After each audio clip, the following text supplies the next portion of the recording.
Hello बच्चों। हमारी कविता यह दंतुरित मुस्कान और फसल जो हमारी फोर्थ कविता है नेक्स्ट, इसके कवि नागार्जुन हैं। नागार्जुन के विषय में देखिए, नागार्जुन हिंदी साहित्य में प्रगतिशील काव्य धारा के प्रमुख कवि माने गए हैं। इनका मूल नाम वैद्यनाथ मिश्र था और ये यात्री उपनाम से हिंदी साहित्य में अपनी रचनाएं लिखते थे। इनका जन्म 1911 ईस्वी में बिहार के दरभंगा जिले के सतलखा गांव में हुआ।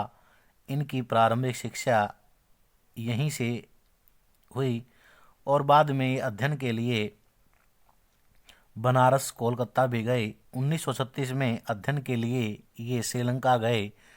वहीं पर इन्होंने बौद्ध धर्म को ग्रहण किया। 1938 में वे वापस भारत आए। ये घुमक्कड़ प्रवृत्ति के कारण प्रसिद्ध रहे हैं। इसी दौरान इनकी भेंट मैथिली भाषा के प्रसिद्ध प्रकांड पंडित सीताराम झा से हुई।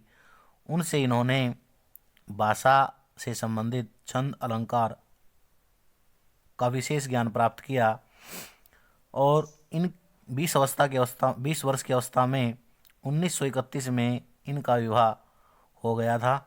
इनके 4 पुत्र और 2 पुत्रियां थी, लेकिन घुमक्कड़ प्रवृत्ति के कारण ये अपने परिवार को ज़्यादा समय नहीं दे पाए। इस प्रकार इनका संपूर्ण जीवन हिंदी साहित्य को समृद्ध करने में इन्होंने अपना समय व्यतीत किया।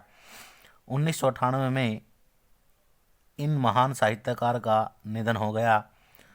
रचनाओं की बात करें तो इनकी प्रमुख रचनाओं में सतरंगी पंखों वाली, प्यासी पथराई आंखें, युगधारा, तालाब की मछलियाँ, हजार हजार बाहों वाली, तुमने कहा था, पुरानी जूतियों का कोरस, आखिर क्यों क्या कह दिया मैंने, रतनगरबा, ये इनकी प्रमुख रचनाएं हैं।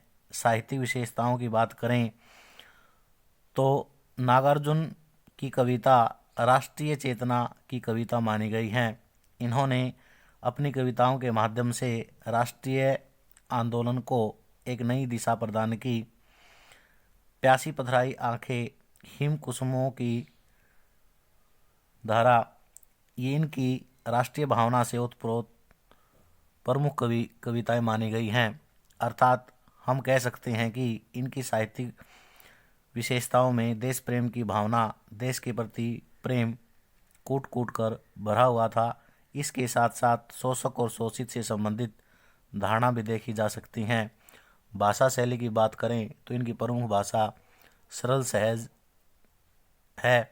खड़ी बोली का इन्होंने अपनी रचनाओं में प्रयोग किया है और भाषा को सरल व सहज बनाने के लिए इन्होंने तत्सम तद्भव शब्दों के साथ साथ अनुप्रास, उपमा, अलंकारों का भी प्रयोग किया है। इसको आप अच्छी प्रकार से याद करना। धन्यवाद।